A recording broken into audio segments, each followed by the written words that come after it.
G'day, my name's Graham. I want to talk about a party called the Greens in Australia. And green is a good colour because green means that someone are naive and ignorant basically. And these people are the most naive and ignorant people I've ever witnessed in my entire life. They're very cunning though. There's a cunning amongst them. That's, cunning, conniving, colluding. That's for sure. But these people are not nice people. Regardless, they pretend to be on the side of issues are based in emotional values, not actually, there's no objective science amongst any of it. They're actually causing more trouble and division in society than anyone else, just out of spite, just to get votes. They've got females in there with 8 men, and come out openly say they hate men, and speak terribly about males as if all males are horrible. Got a leader there who's supposed to be a doctor. He's supposed to be a doctor, but he's constantly causing illness within the Aboriginal people by reminding them all the day, or every day, what upsets them. You keep caught, and they're perpetuating the idea that the 26th of January in 1788 was a invasion day, 1778. It was invasion. It wasn't an invasion. It was not an invasion, it was a settlement. That's all it was. If it hadn't been for the British, then the French were, a few hours later, the French were here, and they would have settled it, and it would have become a French territory. So the idea it wouldn't have been settled, or the Aboriginals could have lived here perpetually, as they were, is an absolute nonsense, and the disruption that has been caused to them has been caused to many, many people throughout the history of humanity. It's just been a natural occurrence through natural migration and the curiosity of humans that has spread them all over the world. Not to understand this is to misread history and make out there should be another history when that is impossible. But what is offensive about these Greens of Australia is they're trying to, Aboriginal people have a lot of problems. They have suicides, they have depression, they spend a lot of time in jail. And I feel really sorry for this. It's disgusting, as if the country is committing genocide against its people by insidiously ignoring the science and facts of life that evolves and helps people live a better life regardless how poor or what colour or creed or race they are or what gender they are.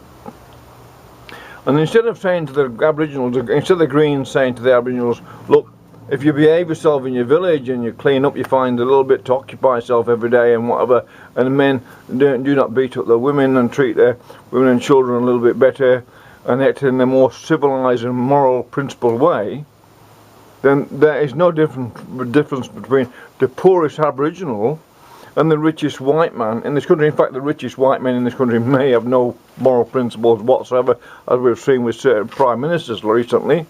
They seem to be totally devoid of moral principles, and and then there you go. Because you can be as poor as anything and have more moral principles than an average prime minister these days.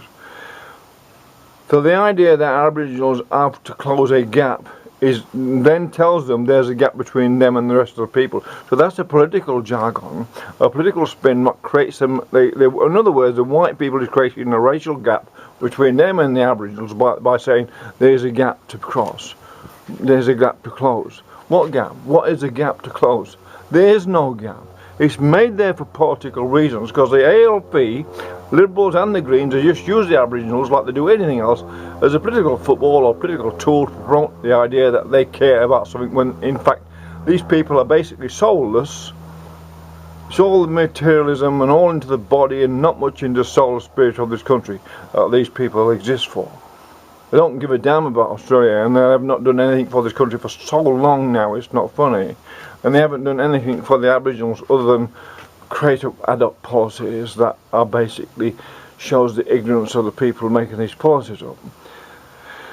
Because basically it gets down to one, it's natural selection, that if people select to and act in a way that destroys their own people, then in a way we have to say, well, that's nature, and we can't help Mother Nature itself. These people are naturally aspire people, the Aboriginals, into nature itself, and yet they deny the nature in it that says to survive through any disruption, you must be strong and principled in yourself. And whether this disruption is a climate change which they went through, or a change through a cultural change which has affected them, it's all the same. You have to stand up and strong and adapt to the new paradigm. Unless you're prepared to do that, you're going to become extinct. That's a simple matter of the fact. And the fact that Greens can't say this, another politician in this country, I'm sorry, can say, look, for the Aboriginals to survive, they have to have a principled behaviour, a moral principle, exactly the same as everyone else, because they're white families. There's as many white families now in Australia are going to become extinct. They're genetically extinct because of poor moral principles in their behaviour.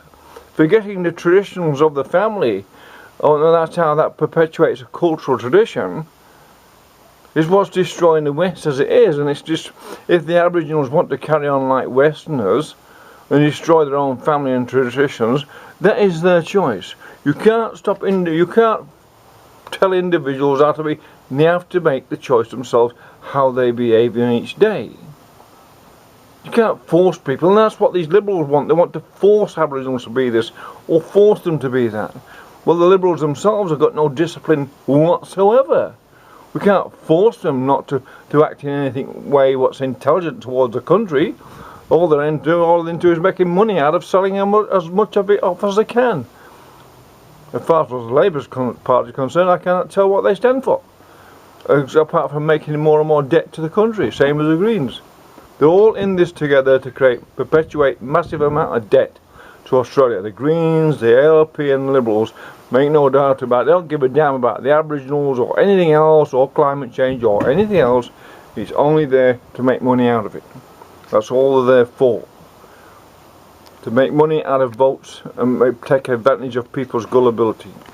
That's all these people are all about.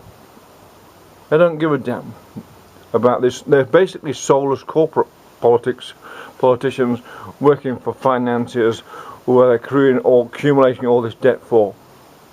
There's no science, no objectivity, no philosophy, no impartiality in any of it. And this is why the West is going down, because these people are no longer acting like Westerners. They're acting like puppets of a foreign entity. No one can speak truth to lies anymore. And it's a lie. It's a lie that white man would not have come to this country. Because one white man or another, or the Spanish or the Chinese, would have come here anyway.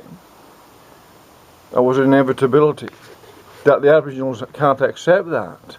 And they've reiterated to them all the time by thoughtless, soulless politicians such as the Greens are, and others others in society are doing so much damage to the Aboriginals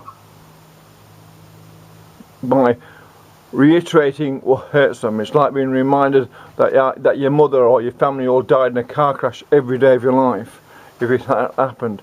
And that's what these people are doing to the Aboriginals.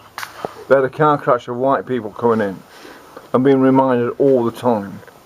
Instead of saying, wake up the next morning, it's a brand new day, get on with your life, treat your missus and kids nicely, send them to school to get an education, and basically learn to read and write, and learn to enjoy yourself in this wonderful land we live. Because we've all got the equal opportunity to live a rather wonderful, nice, relaxed, leisurely life within the land of Australia. That's the equal opportunity we all have.